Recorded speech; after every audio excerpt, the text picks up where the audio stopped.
모든 정부는 공과가 있습니다. 공로와 과실이 존재하지 않는 정부는 없습니다. 이제 정권 말기로 들어서고 있는 현 정부 또한 추후 그에 대한 평가를 받게 될 것인데 정치적 해석에 따라서 본다면 아쉬운 점도 많죠. 허나 공에 대해서만큼은 충분히 극찬받아 마땅한 정책들이 이루 헤아릴 수 없을 만큼 많습니다.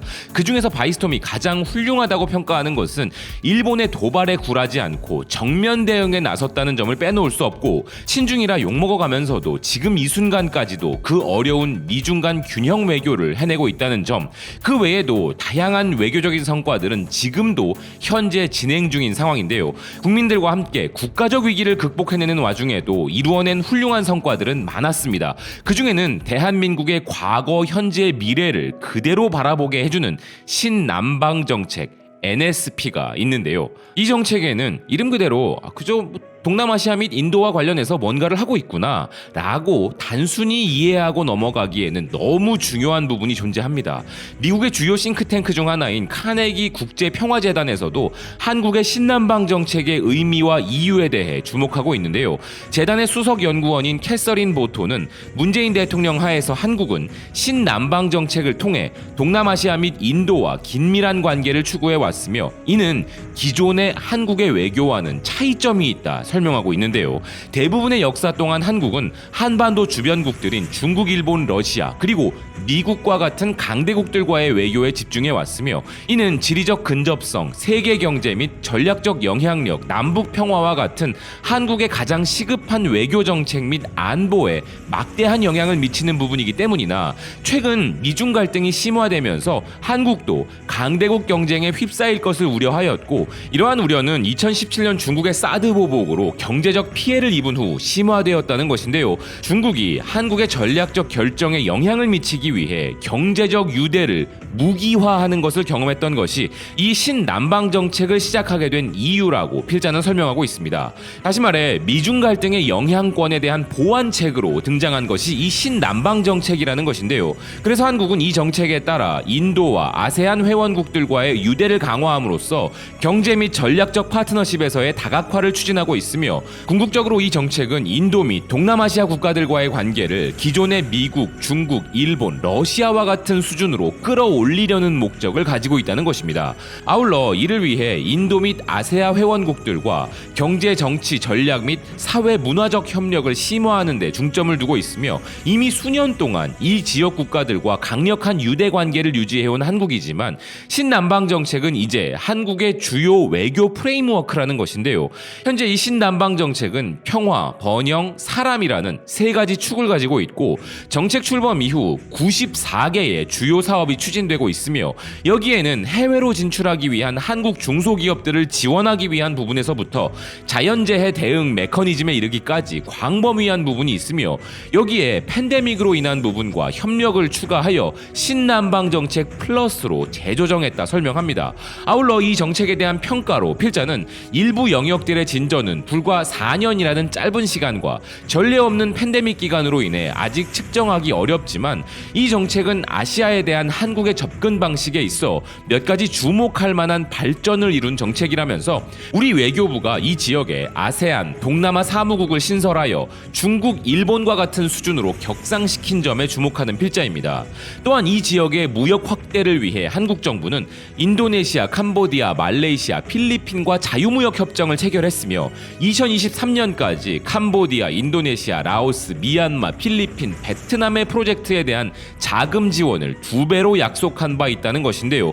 그런데 한국이 이렇게 아세안 회원국들과 인도에 주목하는 이유에 대해 필자는 첫째, 한국은 이미 이들 국가들과 특히나 경제적 부분에서 강력한 유대 관계를 맺고 있고 아세안은 2017년 이후 한국의 두 번째로 큰 교역 상대국이 되었으며 베트남만 해도 한국 수출의 거의 9%를 차지하고 있으며 인도는 최근 몇 년 동안 다소 정체되었지만 여전히 한국의 7번째로 큰 수출 시장이며 이 관계는 엄청난 잠재력까지 갖고 있다는 것입니다. 즉 신남방 정책 국가들은 이미 우리 경제의 크나큰 파트너들이라는 것인데요.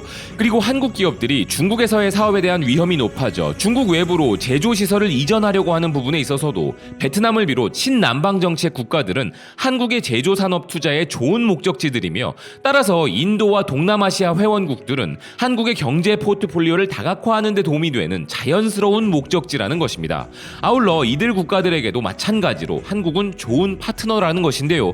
이들 국가들은 이 지역에서 중국의 영향력에 대한 우려와 미중 간의 강대국 경쟁으로 인한 불확실성 및 그 위험을 완화하려는 우려를 공유하고 있으며, 그들은 중국의 분노를 사지 않기 위해 중국에 직접 도전하는 것을 피하려 하고 있고, 한국 역시 민감한 지역 안보 문제보다는 경제 파트너십을 다변화하면서 환경 및 공중보건과 같은 비전통적이고 인간 중심적인 접근으로 안보 문제에 대한 협력을 강화하고 경제 안보 개선을 강조해 왔다는 것입니다.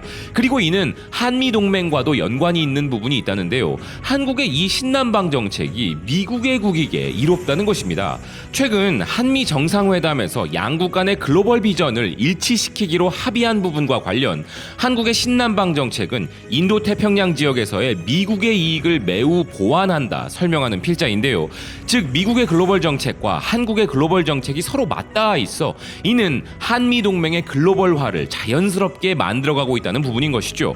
실제 바이든 대통령은 최근 미국과 아세안의 파트너십 확대를 위한 투자 계획을 발표하면서 한미 동맹의 아세아 지역 글로벌 정책의 일환을 이어가고 있는데요. 특히 이 동남아시아 국가들과 파트너십을 과거, 현재, 미래 이 세 가지 시점으로 보면, 먼저 과거 아세안 국가들은 우리와 마찬가지로 일본 만행으로 영향을 크게 받았죠.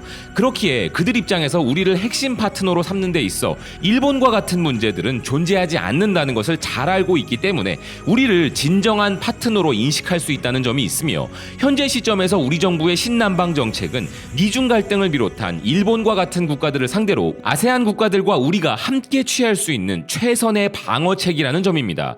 동남아시아 국가들에게 가장 큰 영향력을 가진 국가는 중국과 일본임을 누구도 부정할 수 없죠. 그렇기에 이 지역에 대한 파트너십 강화는 눈에 보이지 않는 한중일 삼국지라고 볼 수 있으며, 여기에 미국이 참가한 양상인 것이라 봐도 무방할 것입니다. 즉 현 시점에서 신남방 정책은 쉽게 해결될 수 없는 미중 문제, 일본 문제에 직접적으로 맞서는 것보다 훨씬 더 효율적인 대안이 될 수 있다는 점인 것이죠. 그리고 미래 시점이 가장 중요한데요. 이미 우리는 세계 최상위권의 경제대국 반열에 올라섰기 때문에 과거와는 수세와 공세에 대한 방식이 달라져야 한다는 것이죠. 이전까지 우리는 선진국들을 추격하는 경제적 전략이 주요했던 국가였지만, 이제 산업, 경제적 구조 변화로 인하여 선진국들과 같은 공세적 입장으로 더욱 다양한 시장을 개척하고 발전시켜 나가는 방식으로 경제전쟁의 형태가 변화되고 있다는 것을 이 신남방 정책이 보여주고 있는 것입니다. 그렇기에 현재 추진 중인 신북방 정책과 함께 이 신남방 정책을 외교의 핵심으로 잡은 것은 우리가 미래에 대한 준비를 잘 해나가고 있다는 증거인 것인데요. 최근 한 아세안 정상회담에서도 그들이 우리 한국을 바라볼 때 강대국들과의 갈등을 피하면서도 국가 발전을 이룩할 수 있는 상당히 중요한 파트너로 여기고 있다는 점을 느낄 수 있었는데요. 구체적인 사업 부분에 있어서도 그들과의 협력은 매우 중요합니다.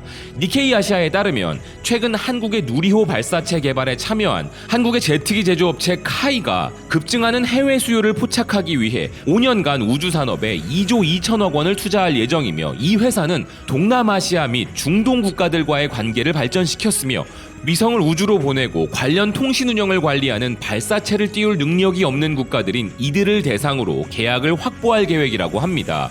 또한 러시아의 레그넘에 의하면 인도네시아의 조코 위도도 대통령이 동남아시아 국가들과 한국은 글로벌 커뮤니티의 이익을 위해 환경 및 디지털 경제 파트너십의 엄청난 잠재력을 활용해야 한다고 밝혔으며, 아세안의 디지털 경제 잠재력은 2025년 2천억 달러, 녹색 경제 잠재력은 2030년 10억 달러에 이를 것으로 추산했는데요. 한국의 디지털 시장 잠재력 역시도 2030년까지 2360억 달러에 달할 것이란 점에 주목했습니다. 아울러 이스마엘 사브리 야콥 말레이시아 총리 또한 한국이 디지털 기술과 생산성 향상을 위한 응용 분야에서 세계의 선두주자라 칭하며 아세안과의 디지털 혁신 협력을 강화해야 한다고 밝히는 등 아세안 회원국 대부분이 다방면에서 한국과의 파트너십 강화를 원하고 있는 상황입니다. 한국의 경제 성장에 있어 중요한 역할을 해왔던 전통적 시장인 미국과 중국, 물론 중요합니다. 허나 이제 대한민국의 다음 도약을 위해서는 신남방 정책과 같은 시장 개척과 갈등 없는 파트너십 강화가 필수인데요. 그리고 우리 정부가 이를 매우 훌륭히 해내고 있음에 찬사를 보내는 바입니다. 시청해주셔서 고맙습니다. 또 뵙겠습니다.